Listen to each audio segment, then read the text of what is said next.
Hello Art 1 students.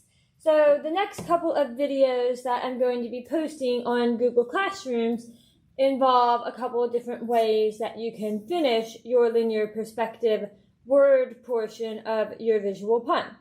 So as we have talked about previously, if you are outlining the front of your word using an ultrafine tip black Sharpie, you do have the option of outlining sort of the depth areas using a Sharpie that is not black, simply because if you use a black ultrafine tip Sharpie to outline the depth, it's all going to appear flat, whereas if you use a different color, especially a color that is lighter than the black, then the depth areas of your word and each letter will appear even further back in space. So I will show you one example of using a lighter color to outline the depth.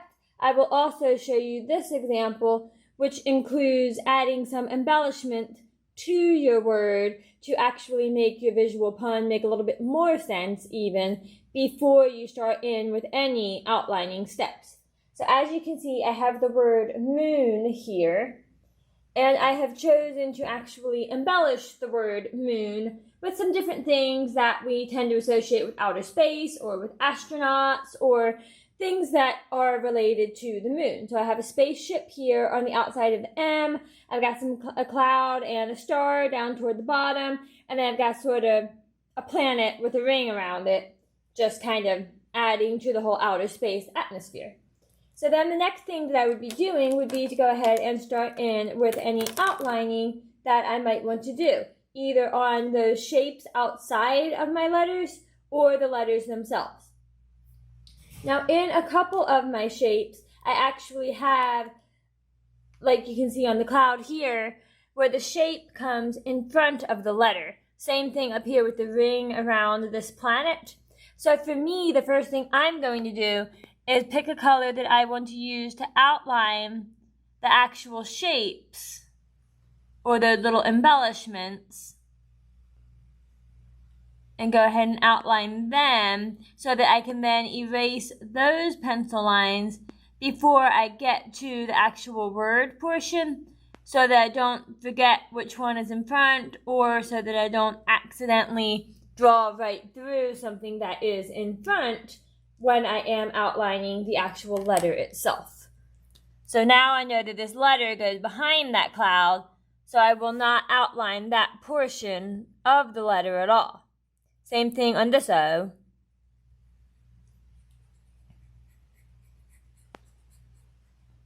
So then my cloud then appears sort of in front of both O's. Now I could have easily decided to put it behind one of the O's, in front of the other, some combination thereof. It is completely up to you exactly how you choose to do the embellishments and the outlining. The main thing is to make sure that you have the linear perspective correct and that you use shading on the depth to create even more space back there.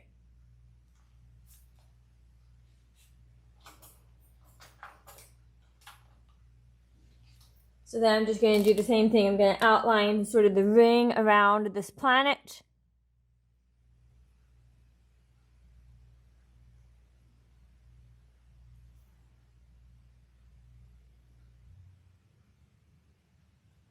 Because I want the ring to look like it goes behind the planet, which is behind the N, but then I want to still make sure that it looks like it also comes in front. So I'm actually going to use that same blue to outline my planet here.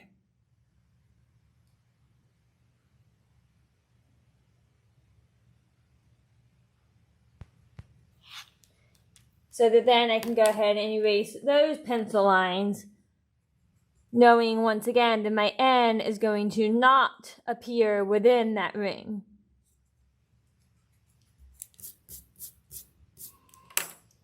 So then I'm going to use, let's see, some red on my little spaceship type thing.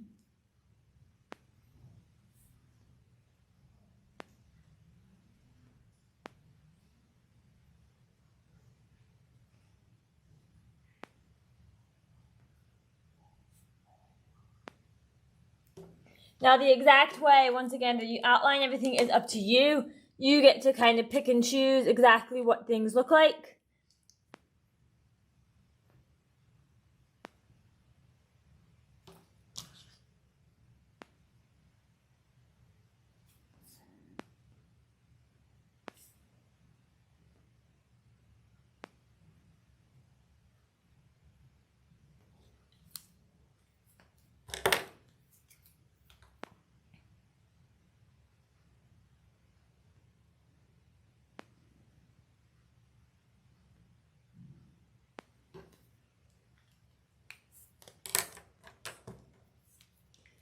And then when I am coloring these portions, you can use shading the way we've already learned. You can do it a little bit more cartoon style.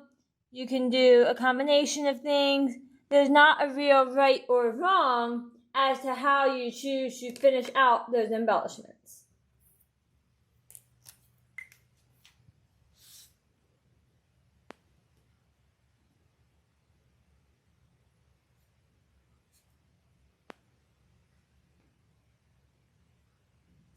So now here I outlined my star with black, which could be slightly concerning because you do want to make sure that your letter, each letter of the word, pops the most.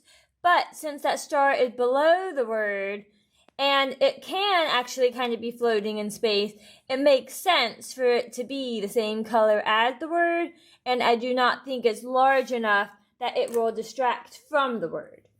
So if you have a small embellishment or a small detail like that in there, it is perfectly okay to have that be the same color as the outline that you use on the rest of the word itself. So now I'm just going to outline the letters, the front of the letters, with black.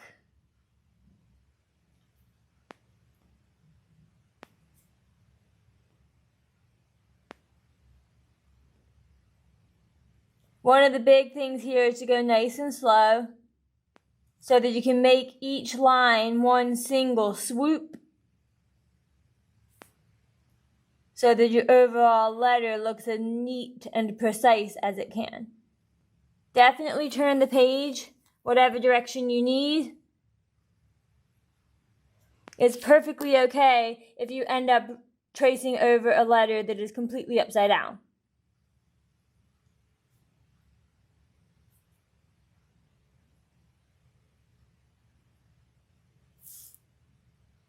So again, I know that this O is going to go behind the cloud.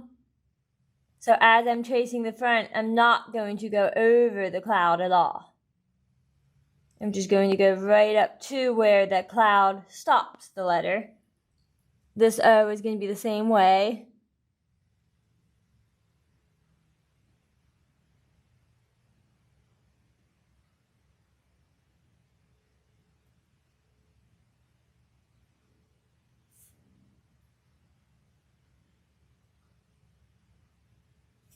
And remember, it's okay if, like in here where my O and my N overlap each other, it's okay if the depth of one letter goes behind the front of another letter.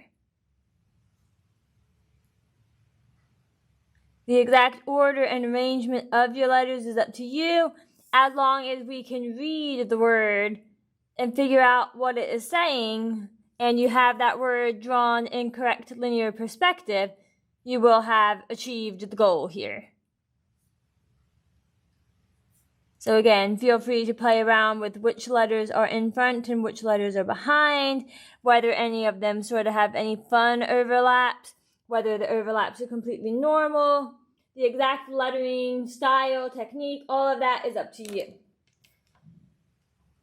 So now I'm actually going to use my light blue to outline the depth areas,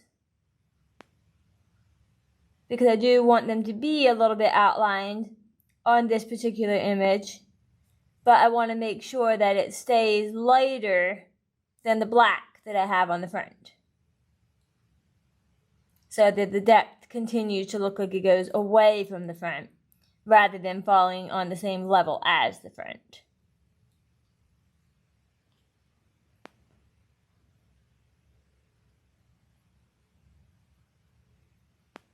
So once again, remember you are not required to outline the depth portions. On a couple of my examples, I have worked on the shading without outlining the depth. And then on a couple others, I will be outlining the depth so that you guys can just kind of see how both examples look. If you are not outlining your depth though, I do strongly recommend that you keep those pencil edges really neat and clean so that you don't have like the sketch marks or anything like that towards the depth areas. So you can see how right now my pen is going over some of those sketchy spots. And remember, sketching is fine so that you do get the lettering exactly how you want it. But in your end product, you want to make sure that you just have one nice crisp edge back there.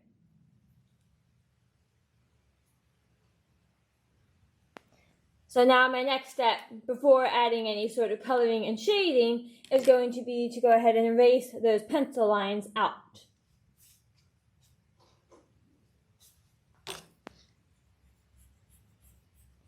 Because once again, if we still have pencil lines within our letters, because we are going to be coloring these with colored pencil, the graphite in the pencil will actually affect the color that we use, and we don't want that to happen. So we want to make sure that any stray pencil marks, any sketching lines, all of those pencil marks are gone.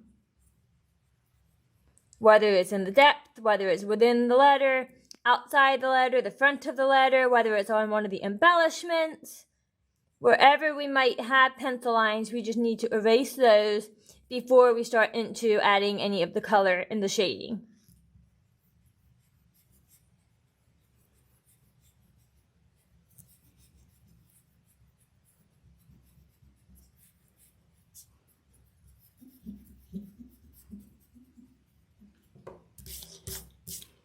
So there we have our example with embellishments on it, with all of my pencil lines erased. Just double checking a little bit here.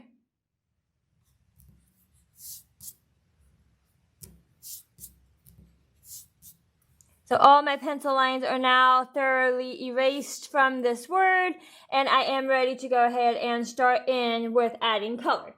And remember, like we talked about previously, I would start either with embellishments that are behind the letters, or I'm going to start with shading the depth portion, sort of like how I did on this example. Because the depth, the back, the tops, the sides, the bottom, all of those parts of the letter, we want to make sure that they appear literally behind the front of the letter, which is outlined in black. So it's a good idea to make sure that your shading is completed on those portions first, so that then when you add any patterns or color or designs to the front of the letter, the whole front is actually on top of the top, the side, or the bottom, so that it's nice and clean and crisp and clear, and you can make sure that it looks like it comes forward more than the portions that go towards the vanishing point.